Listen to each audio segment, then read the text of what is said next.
begin with the question. How do you use words to create a just society? I think it's perhaps the question that defines our lives. And one of my favorite things about the answer is that it depends on whether you're trying to change things or keep them the way they are. So a lot of times we conflate social justice with social change. And this is because there are many things that are unjust that need changing. But it's important to remember that some of the parts of our society are just. They do contribute to freedom and fairness and liberty and well-being. And in that case, the available rhetorical mechanisms are different, because it turns out that the way that you speak to change something is different than the way that you engage your rhetorical options differently if you're trying to keep it the same. So what I want to review today is a theoretical framework that we'll call the Rhetorics of Agitation and Control. And the notion is that when you're trying to change something, you engage in rhetoric of agitation. And when you're trying to maintain the status quo, you engage in what we call rhetorics of control. So the rhetorics of agitation are sevenfold. And they basically begin with the simple petition, or asking for the thing to change. And they escalate through the 7 steps until you get into the brink of non-rhetorical territory. So what are they? The first rhetoric of agitation is petition, or in more plain language, to ask. The first available rhetorical framework that one has when one wants to change something is to ask for it to be different. But imagine that that's not enough and you don't get your way. So the next step is petition, is promulgation, which is basically spreading the ask. So I might ask my teacher to change something in my class, and they might tell me no. And so my next rhetorical opportunity is to demonstrate that the ask is not merely my own, but is held by a wider group of people. But let's say I don't get what I want.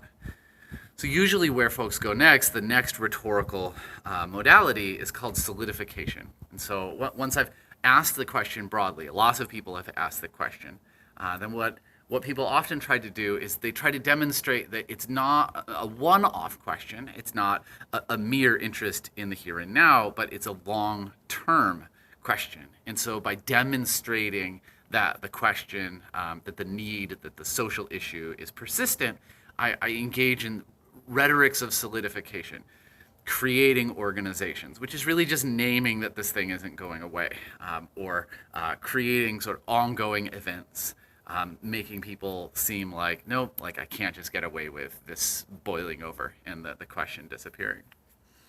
So let's say I still don't get what I want. The fourth agitation strategy is called polarization, which is setting up an us versus them dichotomy.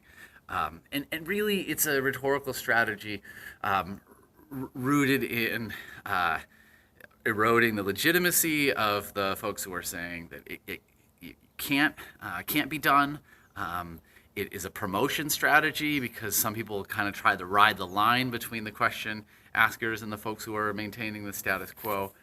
So rhetorics of polarization really kind of try to drive a wedge between people who are protecting the old way and the people who want the new way.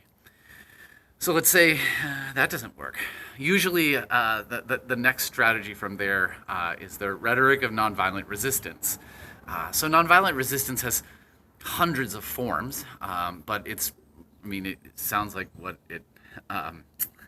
the words are. It's resistance, which means that it's refusal to participate in the structures of society, but with a commitment that refusal is not rooted in violence, but rather peaceful, disruptive methods. So this could be sit-ins or teach-ins or purchasing strikes or all kinds of things that disrupt the ordinary status quo. Let's say you still don't get what you want. Stage 6 in the rhetoric of agitation is basically escalation slash confrontation. And the idea here is to force confrontations between the structures that defend the status quo and the folks who are interested in changing it. And so there are various escalation techniques, but one of the things that you can do when organizing nonviolent resistance is you can basically force missteps in the power structures and the status quo so that when they respond, they fail and it escalates the issue. So let's say that also doesn't work. The seventh step in the Rhetorics of Agitation is Gandhi or the guerrilla. And the notion here is that this is kind of like a last chance to exit the freeway sort of strategy, where you set up the potentially violent or guerrilla oriented things that are going to happen, but also name a peaceful path that if the powers that be choose, they can choose this less extreme option. And those are the seven. Ostensibly, if that doesn't work, they'll probably choose the guerrilla path, and things become less rhetorical because they become more violent. You have exhausted the rhetorical options that you have available to you. So what's interesting is that these strategies are different than the strategies of the status quo. So what are the rhetorics of control? The first rhetoric of control is avoidance. So when somebody asks you to change something, you simply pretend like you didn't hear the answer. Someone hosts a town hall meeting and you just don't go. You don't respond to the email, or you respond to all of the parts except the question. And this strategy gets deployed a whole lot in the preservation of the status quo. And really what it boils down to is that if you don't do anything, the status quo is likely to keep going. Because humans are semi-predictable and we like our predictable patterns. And so if you just don't respond to a certain degree of agitation, maybe it goes away and nothing happens. But let's say it doesn't go away. Let's say you try to avoid, and these pesky people keep asking you. The next strategy is the rhetoric of suppression, which is basically finding ways to prevent the question from being asked. So this might mean locking down people's ability to meet in public. It might mean trying to erode the moral or institutional legitimacy of the actors who are asking the questions. It might, there are a variety of ways of doing it, but it's kind of rooted in like, if they won't stop on their own because you ignore them, then the next strategy is to, try to shut it down. But let's say suppression doesn't work. Either you exhaust the forms of suppression that you think are ethical and it doesn't stop, or your suppression efforts are ineffective, or the askers are so fired up that no suppression whatsoever would work. The third rhetorical strategy that is in the camp of control is called adjustment. And this is basically pretend capitulation. So making it seem like you are responding to the question, but in a way that doesn't really address the issue. So let's say, for instance, there is complaints about policing in your city. One of the things that you could do is fire and rehire your police chief.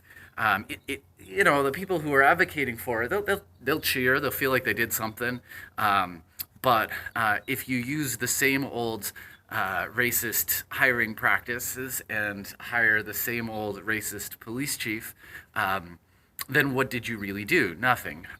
You changed who you were paying to do your work, but it's like the appearance of change without like actual sustained structural change.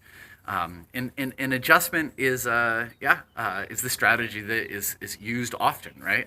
I'll rearrange the chairs in the room and say that I re-engaged the university or re-engaged the institution, but I didn't change the number of chairs in the room, who has the key to said room. I just made the faces look a little different, but usually not that different.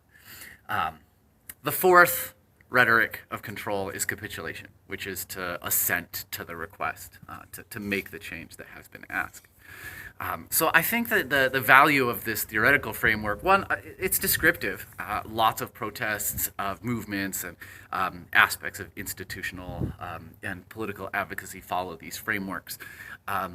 But it also sort of serves as a laundry list. If you're trying to make something change or make something stay the same, this becomes a way that you can kind of go to the next step if your step fails.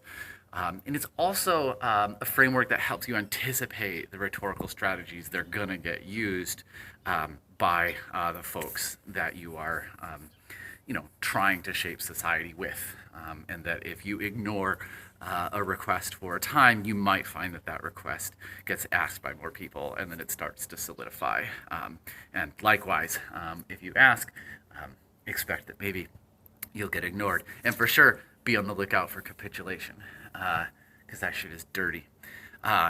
Anyhow, overall, I think the ultimate value of it is simply to, one, recognize that advocacy and social change is deeply rhetorical. It's rooted in the way that we make sense of ourselves, the way that we use the available means of persuasion in the particular context in front of us, the way that we grapple with and create public meaning.